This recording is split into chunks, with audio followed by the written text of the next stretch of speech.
ஏய் என்னடா இது? எப்படி ஒரு கூலி 100 பாசாக்கு சமம். 1000 கோடி collection pan India film. Bloody rascal. 1 கூலி equal to 100 பாஷாஸ். வெக்கமா இல்ல உனக்கு? ஒரு டைரக்டர் மேலே இப்படியெல்லாம் நான் எக்ஸ்பெக்டேஷன் வச்சு பார்த்ததே கிடையாது.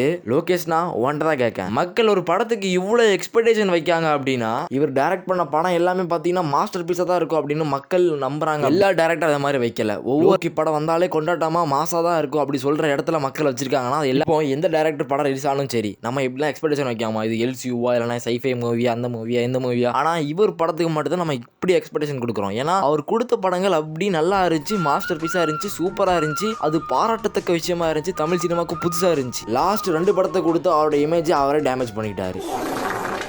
ஏங்க இந்த லியோ படத்தில் கூட கொஞ்சம் டைம் எடுக்கல. சரி விக்ரம் எடுத்த உடனே லியோ எடுக்காங்க, அதனால ரொம்ப டைம் பத்தாது, அதனால படம் மொக்கையாக வந்திருக்கு அப்படின்னு சொல்லலாம். ஏன்னா லியோ படம் 100% லோக்கி படம் தான், அது விஜய் படமே கிடையாது, 100% லோக்கி படம் தான். அப்படியும் பார்த்தீங்கன்னா இந்த படத்தில் ஒன்றுமே இல்லை, ஃப்ளாஷ்பேக் ஸ்டோரியே ஃபேக்கு அப்படி இப்படின்னு சொல்லி எப்படியோ சமாளிச்சு சரி போனா போகுது கழுது, அடுத்த படமாச்சும் நல்லா பண்ணும் பார்த்தீங்கன்னா அதுவும் இல்லை.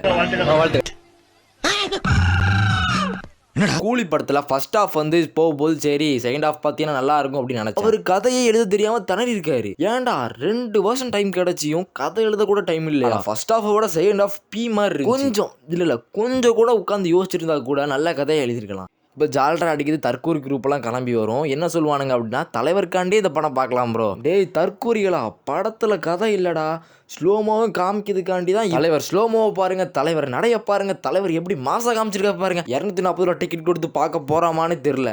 எனக்கு சத்தியமாக புரியல. கதை இல்லாத போது எப்படி அந்த படத்தை முட்டு கொடுத்து வருவீங்கன்னு தெரில.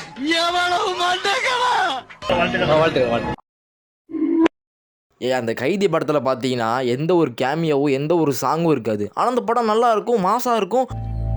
வெரி குட்ரா, கை கொடு. ஏன்னா அந்த படத்தில் பார்த்தீங்கன்னா கதை இருக்கு. ஆனால் அந்த கூலியில் பாருங்க வடக்கு மேற்கு தெற்கு நண்பர்கள்லாம் கூட்டு வச்சு படத்தை எடுத்தானுங்க. ஆனால் அந்த படத்தில் கதை இருந்துச்சா இல்லை. கேமியோன்னு பேரில் அமீர் கான் வராரு. என்ன புண்டைக்கு வராருன்னு நம்மளுக்கும் தெரியாது, அவருக்கும் தெரியாது.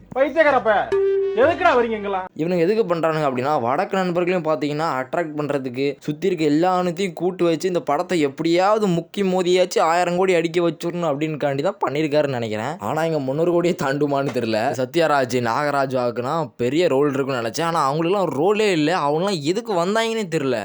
ஏதோ தண்ணி கேன் படம் இந்த மாதிரி வந்துட்டு போகிறாங்க. ஐயா தண்ணி கேன் படம் வந்தேன்.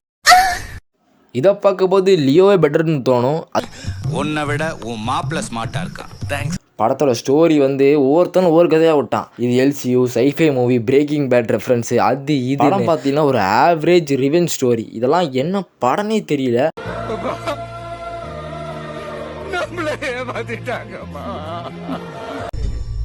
ஒரு ரிவெஞ்ச் ஸ்டோரிக்காண்டி தான் இவ்வளோ எக்ஸ்பெக்டேஷன் வச்சோமான்னு தெரியல.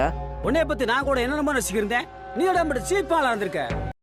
ஏன்னா இந்த மாதிரி டேரக்டர்லாம் மேலே தூக்கி வைக்கிறதுலாம் ரொம்ப பெரிய விஷயம். ஆனால் வச்சிருக்காங்க அப்படின்னா அதுக்கு தகுந்த மாதிரி ஒரு படம் கொடுத்துருக்கலாம் நான் நினைக்கிறேன். ஸோ எனிவே லோகி கம்பேக் கொடுப்பாருன்னு நான் நினைக்கிறேன். நெக்ஸ்ட் மூவியாவது எப்படியாவது நல்லா பார்த்து விடுங்க.